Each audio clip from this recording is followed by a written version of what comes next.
is a Gemara that says Kol ha'isha irva. The question is, if the Torah says you're not allowed to, as a man, you're not allowed to listen to a woman sing, because the Gemara says Kol ha'isha irva, that the voice of a woman singing is like her nakedness, meaning that when a man listens to a woman sing, if he knows what she looks like, he's going to think of her naked. Now, interestingly enough, your imagination always beautifies women. They're always more beautiful in your imagination than they are in reality. But what happens if the woman looks like an alligator? What if she looks like she just came out of the Churban Bet HaMikdash? What happened? What about that? It's a question. It's a good question. So, I'm going to give you guys a nice chidush. At the time of the Ben Ish Chai, the Ben Ish Chai and also Rabbi Chaim Palagi, two giants in the Sephardic world, Torah world, they said that there is a leniency to shake a woman's hand. Shake a woman's hand if you do not get any joy out of it. Meaning if it's a business transaction of some kind, or if it's let's say if it's a famous person like a governor, and not shaking their hand could create problems and so on.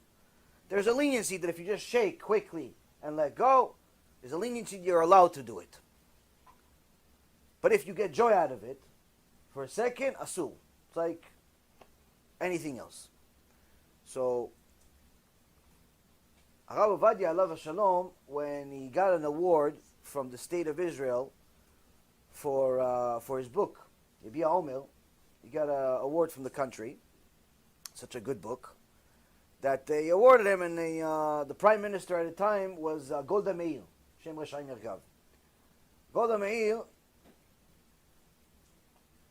brought him on stage and took out a hand. And Rabbi Ovadia put his hand back, said, "I'm sorry, I don't shake a woman's hand." And she found it very offensive. Why? She's the prime minister.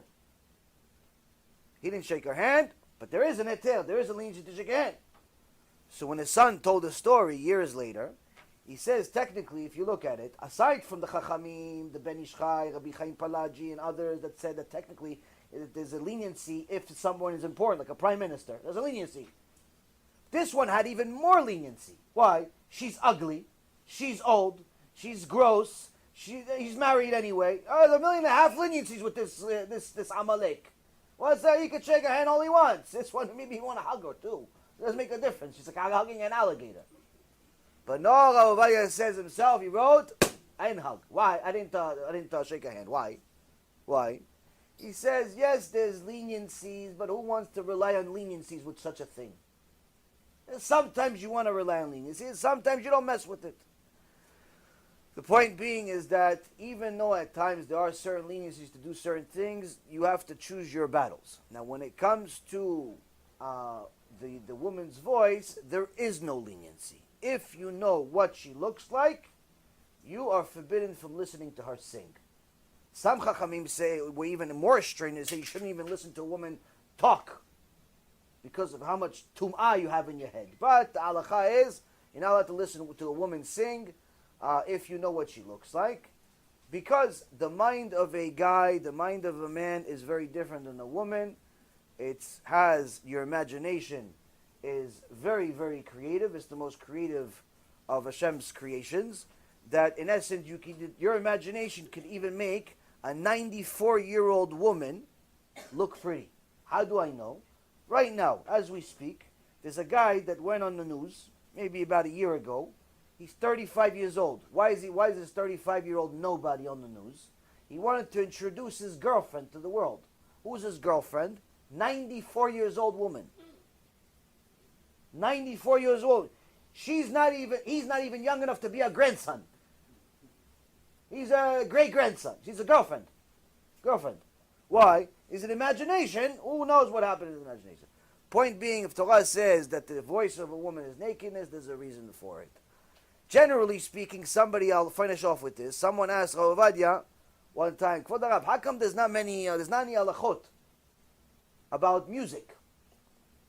Listening this, aside from this specific halakha, it's very famous, it's in the Gemara. Aside from that, we don't really know much about the treatment of music. So Ovadia looked at the student seriously, and he says, HaKadosh Baruch Hu's house has been destroyed for 2,000 years. Who says you're even allowed to listen to it? HaKadosh Baruch Hu is homeless right now. You think that you're supposed to listen to music?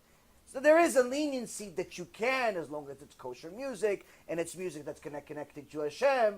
You're never allowed to listen to secular music, no matter if it's a man or a female. You're never allowed to listen to this mumbo jumbo hip hop and all of this rock and roll, all that filth that's in the world. Never allowed to listen to that stuff. That's the stuff that puts tumah into your head, that makes you start becoming a kofir silently. The only music you're allowed to listen to, meaning that there's a leniency to do so, is music that will help you connect to HaKadosh Baruch Hu. Other than that, no music whatsoever is allowed, ever. You could go ask your local Reform rabbi, and he'll play the music for you if you want. You know, play Raul, maybe he'll sing a rap tune to you. But as far as halakha says no. Why? Because it's you have to be very, very careful with what you allow into your mind. Next question.